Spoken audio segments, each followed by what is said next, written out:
Come on, Doug. Oh, good. I'm mic'd up. I have power.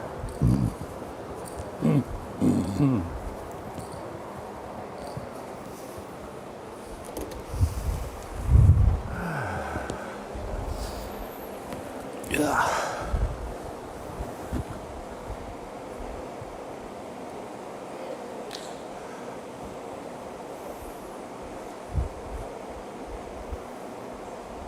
Hello? You probably can hear me, or maybe a little bit.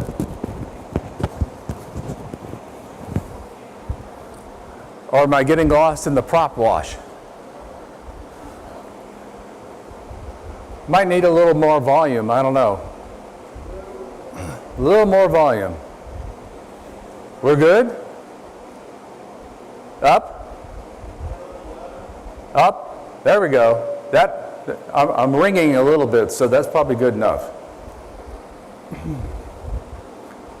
We lost the phase. That's why our air handlers, these two air handlers and the one back in the fellowship room are three-phase, and we lost the phase. It was interesting. Doug called them up and they said, we'll be out there immediately, but we can't give an ETA. That's a little bit odd. We'll see. Hopefully by the services we'll have the third phase up. It's right on the pole where an open breaker. Okay, so we're going to finish up 13, get into 14. But the last section is response to Jesus' messianic declarations, who he is. Remember, it's about 6 months away from Passover. He's coming to the end of his ministry and the end of his life. So he's getting more blunt as far as who he is. So we're in John 8, and then we'll go into John 9. Then Jesus spoke again to them, saying, I am the light of the world. The one who follows me will not walk in the darkness, but will have the light of life. So the Pharisees said to him, you are testifying about yourself. Your testimony is not true. Basically, they called him a liar. Jesus answered and said to them, even if I am testifying about myself, my testimony is true, because I know where I came from and where am I going. But you don't know not where I come from or where I am going. So he's the light to what? What'd you say? Life? It is going to be hard for me to hear. So he's the light of life. What kind of life? Physical life, spiritual life? Spiritual life, okay. So he shows people, by being the light, he shows people the way to God. The true way to God. That's what his Father sent him to do, was to say, show them the way back to me. And then prepare that path and show them how to follow that path. So that's the light. If you're in the darkness, can you see the path? Nope. So who's leading the people into the darkness? Jewish leadership. Boy, I'm going to have to read lips this morning. It's the Jewish leadership. They're leading down, right down the path, right into the ditch. So what'd they call Jesus? Call him a liar, right? Said you're testifying and what you're saying isn't true. But they don't have any facts. So what are they making their decisions based on?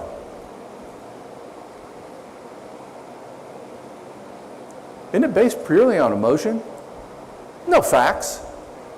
It's the difference between emotional reasoning and rational reasoning. Rational reasoning does what? I'm an engineer. That's the life I live. Rational reasoning looks at facts, compares facts, and makes a decision. Emotional reasoning doesn't look at facts. Say, what do I feel? Blending the two together is what we do every day.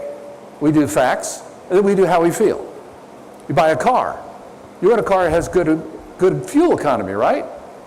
But you want a blue car. Why? Because I like blue. Okay, so we're a mix. But the Pharisees were way over on the emotional side, and they weren't on the rational side at all. Why were they on the emotional side? Why were they never driven by facts? Why were they on the emotional side? Because Jesus was getting better press than they were. Because people were saying, here's the Son of God, here's the teacher, here's the truth. And they were losing power. It was all about keeping power. Okay. You judge according to the flesh. I am not judging anyone. But even if I do judge, my judgment is true. For I am not alone in it, but I and the Father who sent me. Even in your law it has been written that the testimony of two people is true. I am he who testifies about myself, and the Father who sent me testifies about me. There's the two. So, they were saying to him, where is your Father? Jesus answered, you know neither me nor my Father. If you knew me, you would know my Father also. These words he spoke in the treasury as he taught in the temple area, and no one arrested him because his hour had not yet come. So what's a judging according to the flesh?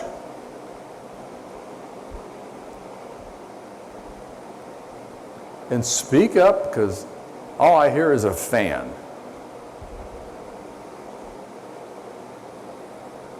Isn't judging according to the flesh saying, we're going to look at what you do and what you don't do?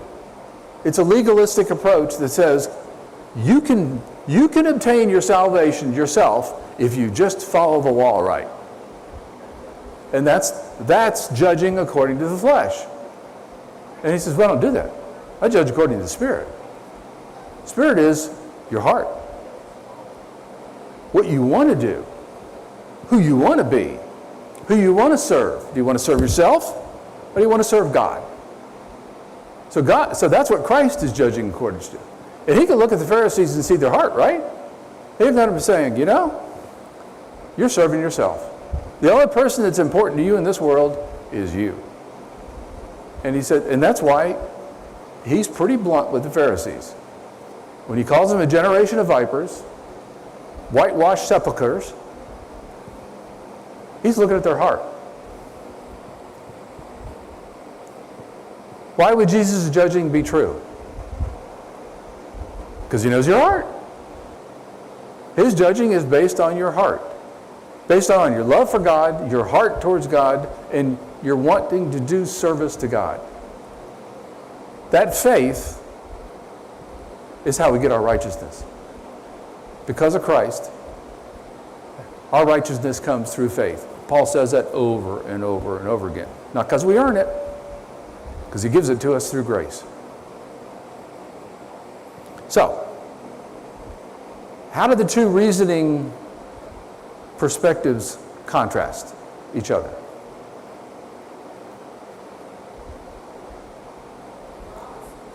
Huh? They're opposite, yeah. The Jews are reasoning from a standpoint of, you're going to earn it. Christ is reasoning from the standpoint of grace. Two totally different perspectives. One says, you can earn it. The other one says, you can't. There's nothing you can do yourself to earn it.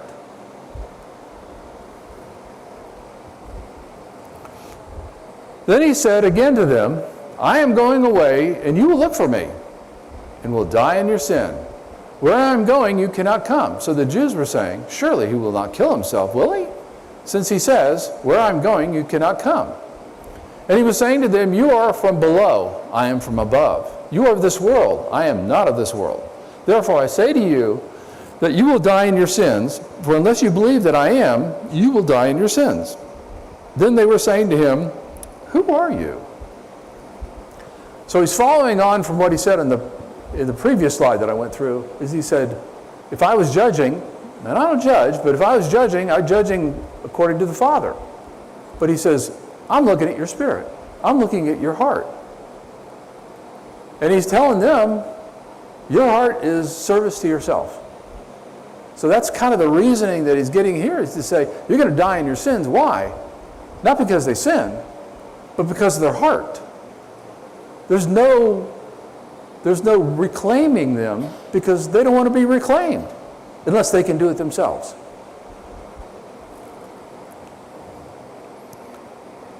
He says they'll die in their sins 2 times. So what did they focus on? With what he just said, what was their focus on what he said? I'm going away. And understood what does he mean when he's going away?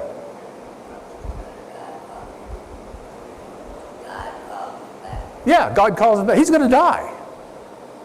Okay? He says, I'm going away. In other words, he's not going to be in this world anymore. They're thinking he's going to go off somewhere in this world and hide. The above and the below, what's that referring to? That's not hard. The above,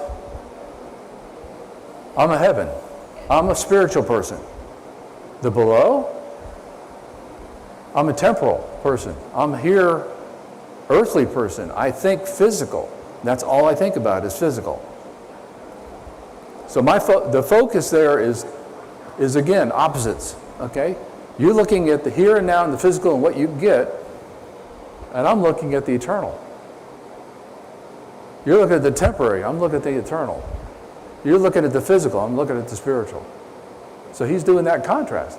He says, where you're from is this of this world. You're of this world. Everything about you is of this world. Everything about me is of the next one.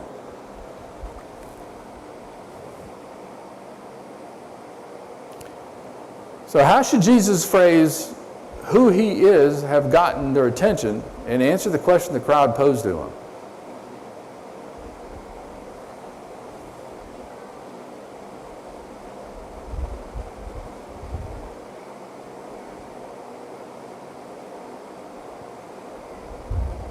When he said, I am above, you're below, they knew about heavens, right? They knew about the 7 heavens, right? They had 7 heavens. That should have gotten their attention. He says, I'm up from above. And he's always said, I'm going to return to the Father. Jesus said to them, what have I even been saying to you from the beginning? I have many things to say and to judge regarding you, but he who sent me is true. And the things which I heard from him, these I say to the world. They did not realize that he was speaking to them about the Father. So Jesus said, when you lift up the Son of Man, you will know that I am. And I do nothing on my own, but I say these things as the Father instructed me. And he who sent me is with me. He has not left me alone, for I always do the things that are pleasing to him. And as he said these things, many came to believe in him. So, why did the crowd not understand Jesus was speaking to them about the God the Father, and who are they trying to fit into what he was saying? Remember, there's a lot of them that are physical. Who are they trying to fit in that spot?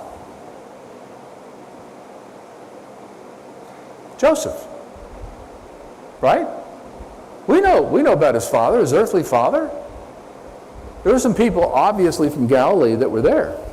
And they knew about his earthly father. So they were thinking physical. They were stuck in the physical. What do you think they thought Jesus was talking about when being lifted up?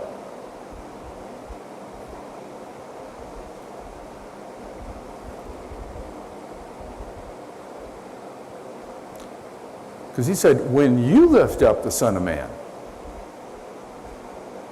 So if he's saying you lift up the Son of Man, what's he referring to?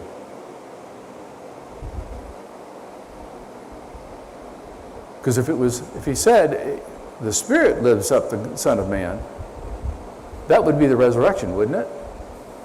But when you lift up the Son of Man, what's that talking about? On the cross. They lift him up onto the cross.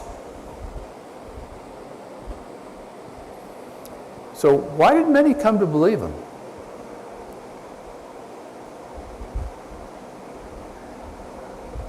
They may have been they got it. When he was talking about the eternal versus the physical, versus the heart, versus what you do, they were beginning to understand it. There's also a phrase he uses here in verse 28. 2 words he uses. For a lot of them, it would be trigger words. What are those 2 words? I am. When Moses asked to say, who sent me? Who's sending me? Who should I tell everybody? What did he say? I am. That's the present tense of the verb. Because God exists. He hasn't existed since the beginning of time. He hasn't existed to the end of time. He exists outside of time. I am. And when he said I am, here, I'll bet you some of those people step back. Because that's a trigger word. For the Jews, they know who he's referring to when he says, I am. And he's going to do it again in the garden. And the people who went to arrest him, I'm sure they stepped back and stopped for a second when he said, I am. So Jesus was saying to those Jews who had believed him, if you continue in my word, then you are truly my disciples, and you will know the truth, and the truth will set you free. They answered him, we are Abraham's descendants and have never been enslaved to anyone. How is it that you say you will become free? What will the truth set those who believe in him free from?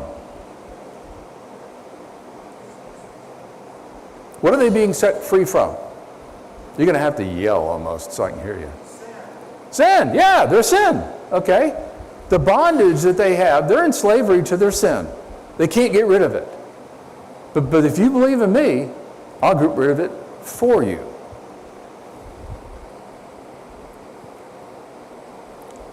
Being set free. What did they think about? What were they thinking about? Slavery.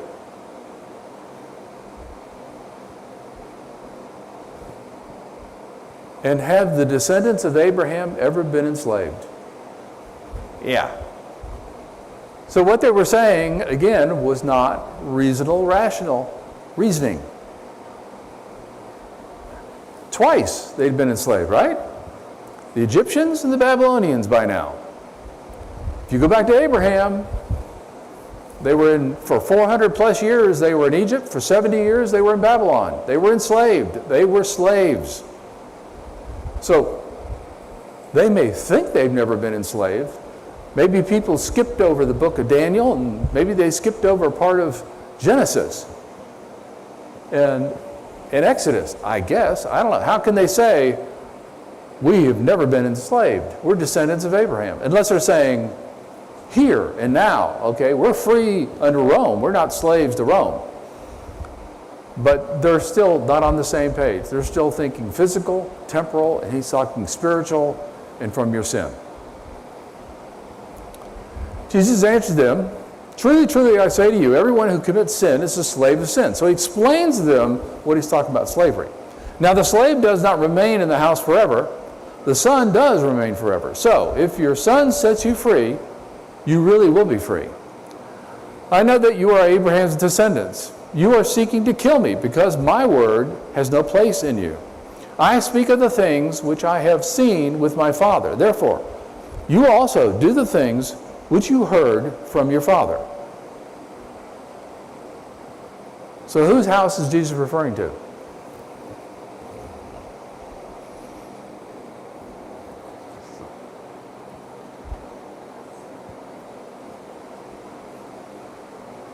Isn't he referring to God's house? I can answer all my questions this morning. He's referring to God's house. Okay. So he's still into that spiritual realm, and they're still going, what? What? My Father's house?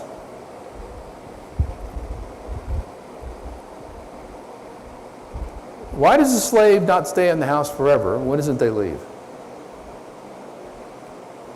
He's talking to Jews, so there's a clue. Help me, Doug, isn't it the year of jubilation where they have to set them free? Okay. So the year of jubilation, every 7 years, if you have somebody who's enslaved in the Jewish society, and this is strictly Jewish society, in the year of Jubilee, you have to let them go. They leave the house, okay? Because they're a slave. But the son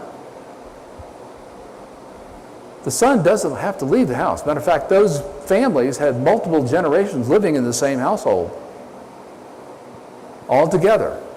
So the son doesn't leave the house. So his contrast that he has there is, the house is my Father's house. It's heaven. It's where God lives. As long as you're a slave, you can't be in that house. But if you're a son, and I'll make you a son, then you'll be in the house. You'll stay in the house. So that's the contrast he's trying to explain to him. Who does he appear to be speaking to at this point? Isn't it those believers? It said many, on the previous slide, it says, and many believed in him. At that point, he's explaining to them, those that said, hey, we're Abraham's descendants. We've never been enslaved, which is wrong. But he's explaining what he's talking about, and he's clarified, as Brent said, you're slaves of sin. And I'm going to fix that for you.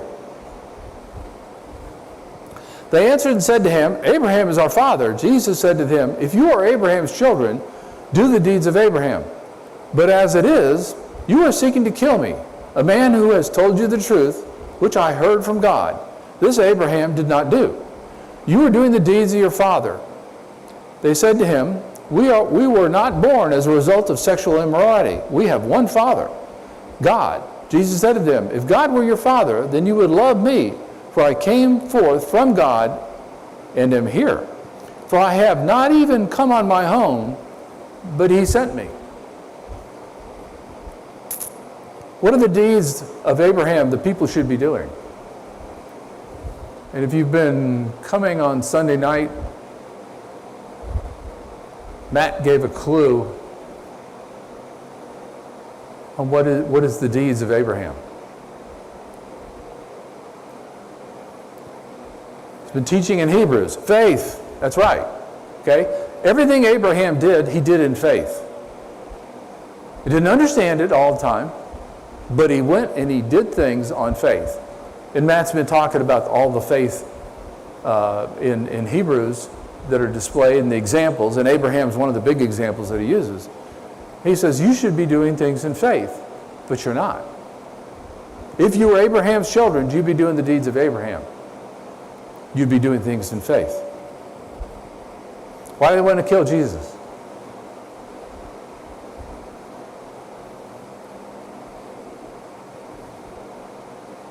Because he told them the truth. He told them, you're lost. You're all lost right now. And the people who are leading you into the ditch. They're a generation of vipers. They're whitened corpses. They're dead. But I'll show you the way, because I'm the light. So whose father is he referring to in verse 41?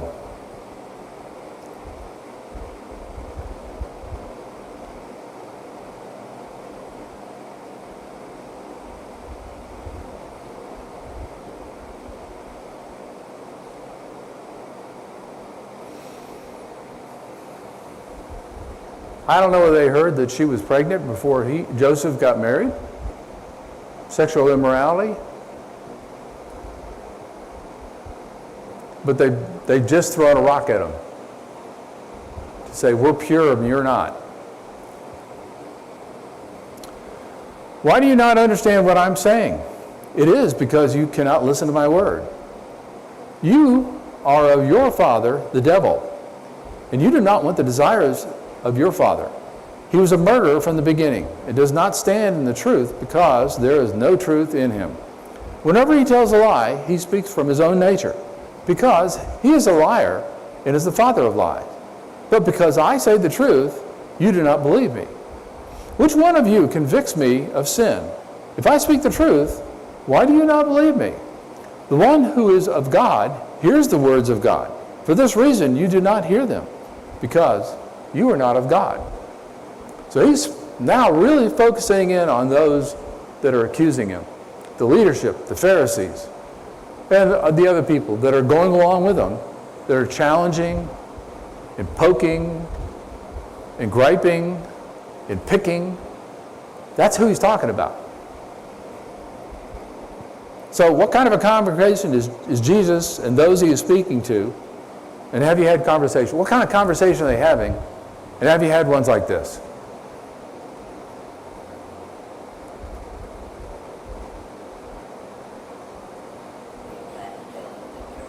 He's trying to tell them the truth. Have you ever had a conversation, I use the word loosely, with someone where they were just waiting their turn to say what they were going to say?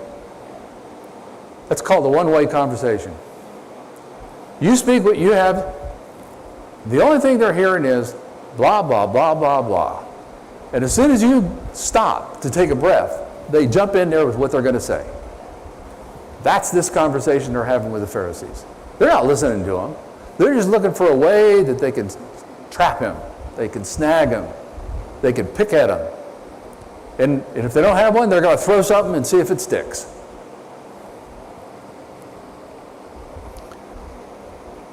Why does he say who their father is?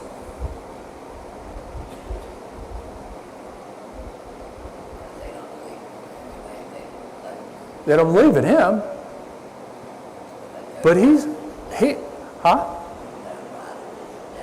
their father is devil. The father is the father of lies. And all they do is tell lies about Jesus, don't they? Everything they do isn't based on fact. It's based on, well, we can say this and nobody can disprove it, so we'll just throw it out there and see if it sticks. You know, you're of Satan. You're of Beelzebub. That's how you healed all those people. You're a Beelzebub. Okay. You came from Galilee. That's where you were born. It's not where he was born. He was born in Bethlehem. But they're throwing all this stuff out, and they're lying. And they feel justified in their lies.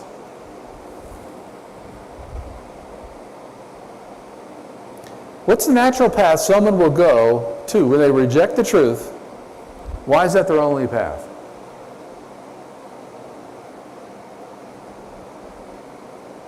How many truths are there?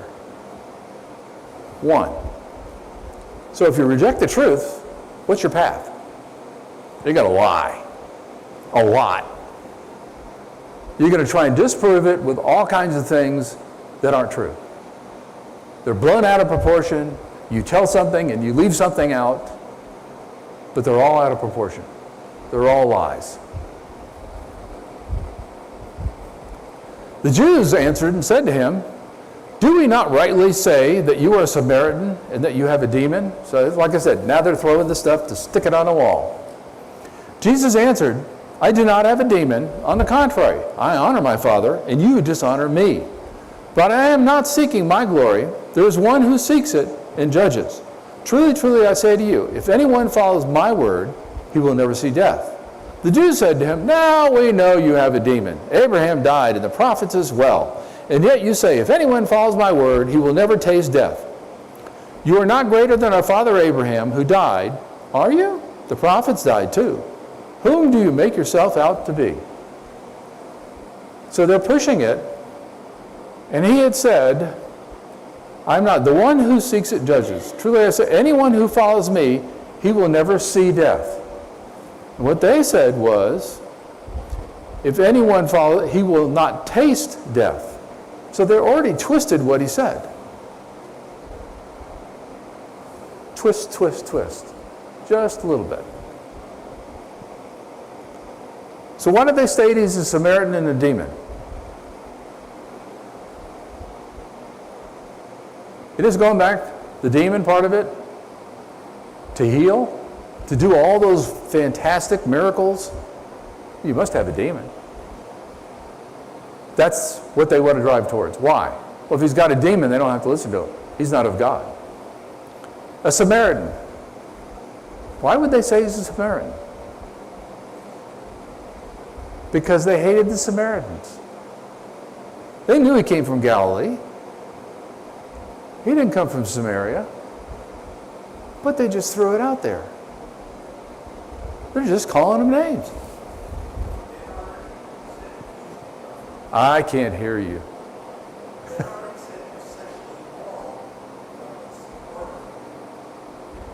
Okay. Yeah, I got about 3 of the words. It's just not, Ed Fan is killing me.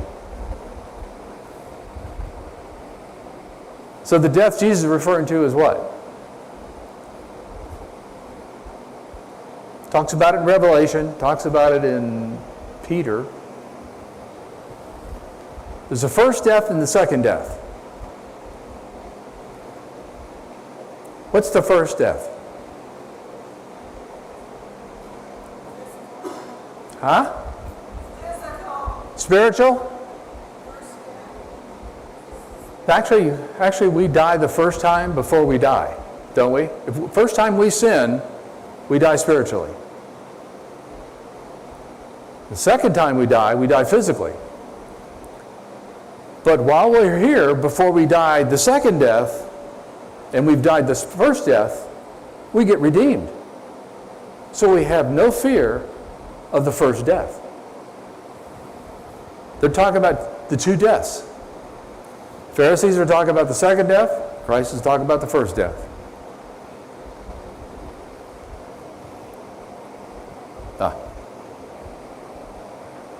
What's the answer to the question in verse 53? Who do you make yourself out to be? Huh?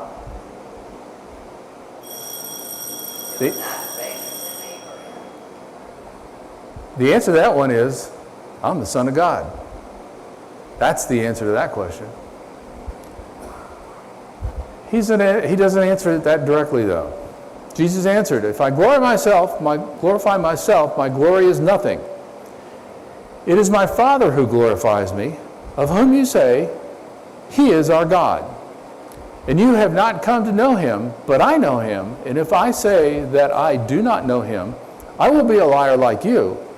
But I do know Him and follow His word. So He answers it, but kind of in a roundabout way, right? He said, my Father is God. And He doesn't glorify me. I don't glorify myself. He glorifies me. And I glorify Him. But He answers it in kind of a roundabout way. Your father Abraham was overjoyed that he would see my day. And he saw it and rejoiced. So the Jews said to him, you are not yet 50 years old, and you have seen Abraham? Jesus said to them, truly, truly, I say to you, before Abraham was born, I am.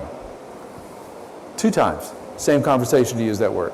Therefore they picked up stones to throw at him, but Jesus hid himself and left the temple grounds.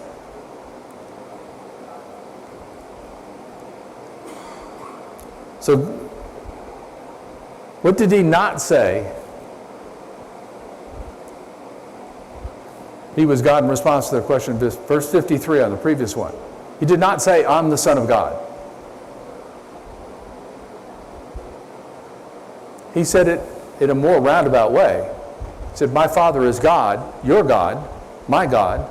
He's the one who sent me. He's the one who glorifies me.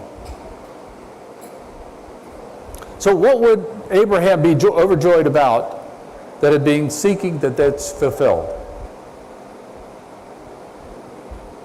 There were 3 promises God made to Abraham, right?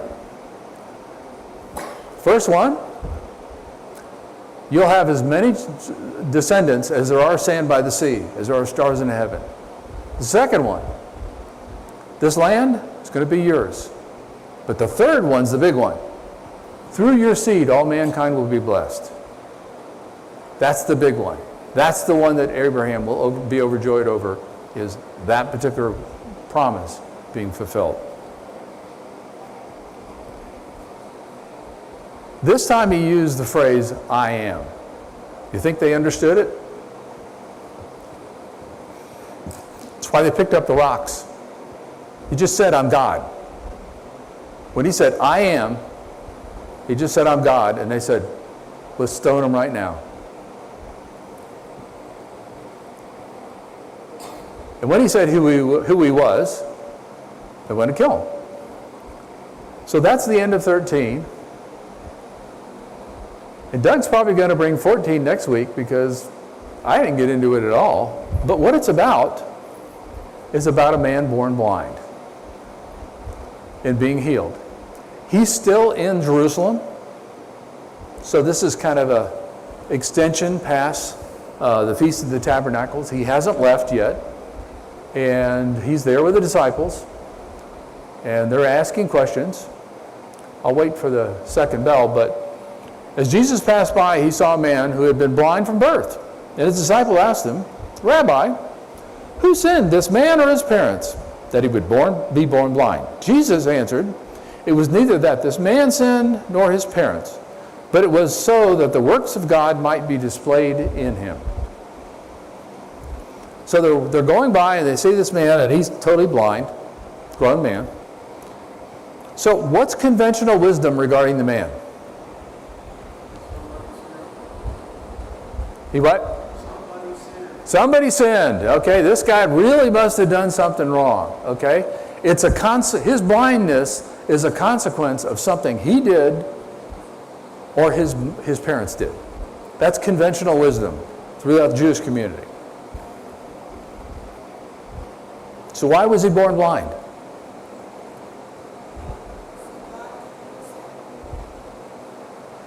So the power of God could be manifested. So people would say, wow, he is of God. Because only somebody of God could do that. And Doug is going to pick up where I just left off there.